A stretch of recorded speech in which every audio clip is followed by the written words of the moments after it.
And I think that aspect of the cancel culture part of the movie is so interesting as well, because we live in this world where we're so willing to cancel people, but actually we need to get to a point where we have accountability culture, not necessarily cancel culture, right?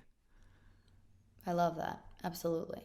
I think accountability culture is a really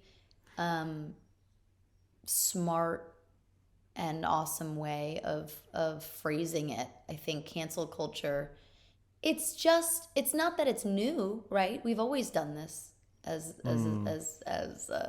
a society, as humans. It's just the global mob mentality element of this of the internet that makes it so that part is really new and really scary. I just don't want to believe that we live in a world where we're not allowed to make mistakes. And of course, there's more nuance to that statement. Mm-hmm. Like you said, accountability culture.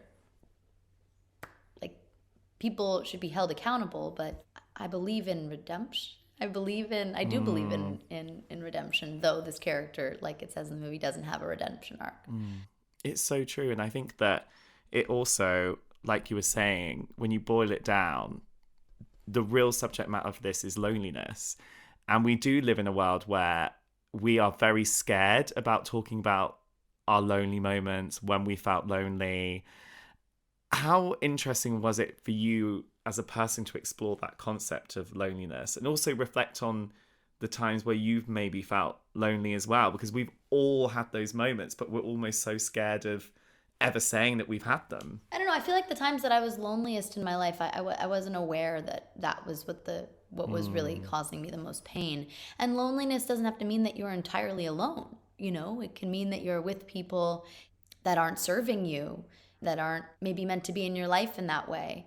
I feel like probably the loneliest I've ever been is when I was in a relationship that was not healthy for me. So I wasn't alone. I was in a relationship, right? So I think loneliness takes on different meanings for everybody. And for Danny, it's just she has nobody. And she has nobody because she's not particularly pleasant to be around, unfortunately. You've been working since you were like 15 years old. And so you have got an amazing bank of knowledge that you can tap into and share with so many people. And on that journey as well, you learn so much about what success and failure is as well. And I think so many times people see the outward success like, oh my God, amazing new movie, babes, love it. And they don't see the sacrifices and the failure necessarily that goes on behind the scenes as well. What do you think you've learned about the definition of success and failure? I think that there's something to be said about that. It maybe is a little bit harder.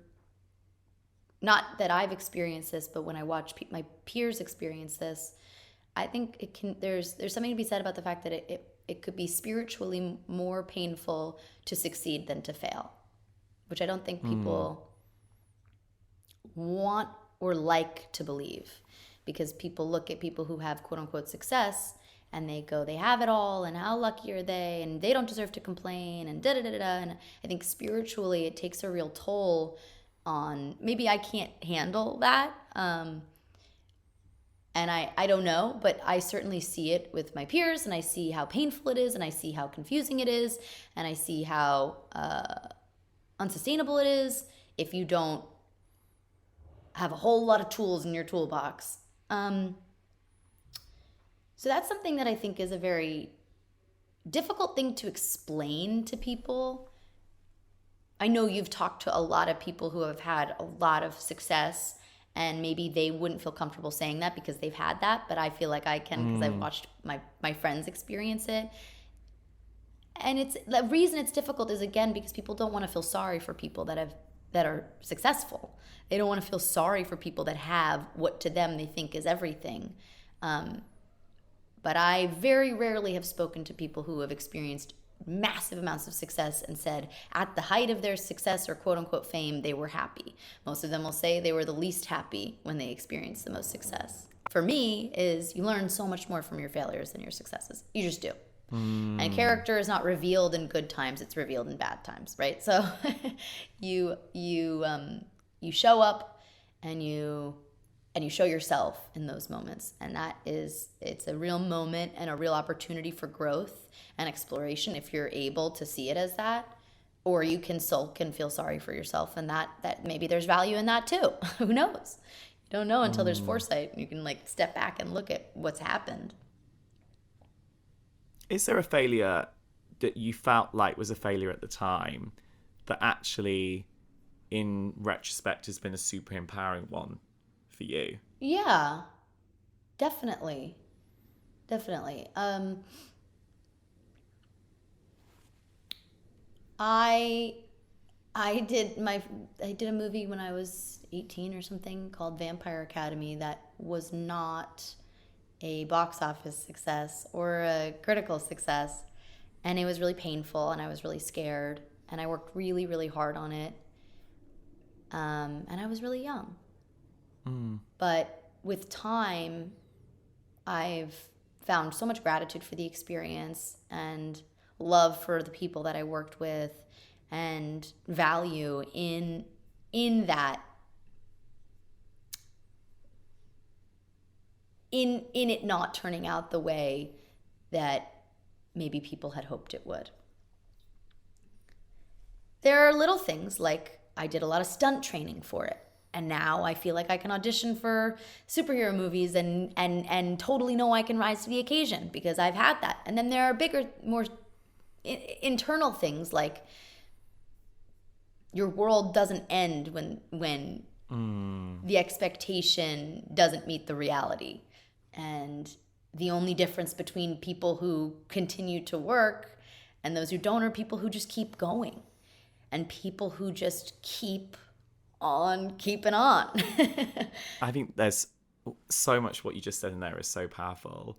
And like, one thing that I think you've done that is really powerful, and that I have so much respect for you doing, is becoming an investor and advisor for Modern Fertility. And I think that's so amazing that you're out there and having those kind of conversations around fertility, because I have this conversation with my friends every single day. I feel like you get to this age in your late 20s, early 30s, where it becomes such a topic, and it's almost like we should be talking about this so much earlier, because it's almost like you just go to school and people are like, if you have sex, you might get pregnant, or you will get pregnant. So be dead careful. But it never tells you how to deal with the other aspects around fertility as well. Why did you want to go out there and have these kind of conversations? It happened very organically, honestly. And I'm not in the stage of my life where that is even something that I'm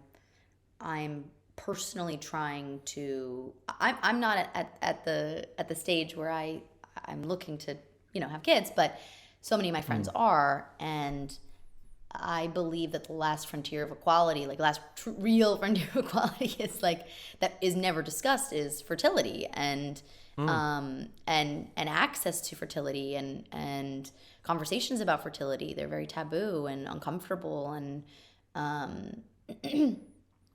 and it was a very organic way that I began to be involved with them. But I'm so impressed by what they're doing and so proud to be a part of it. I just thought it was crazy when I wanted to just know what was going on with my body. I just read an article, I think it was in the New York Times, about being medically, is your doctor gaslighting you? Or it was like medical I was looked at like I was crazy for wanting to check in on what was going on with my body. I'm too young, it's too expensive, it's not necessary, just wait a couple of years.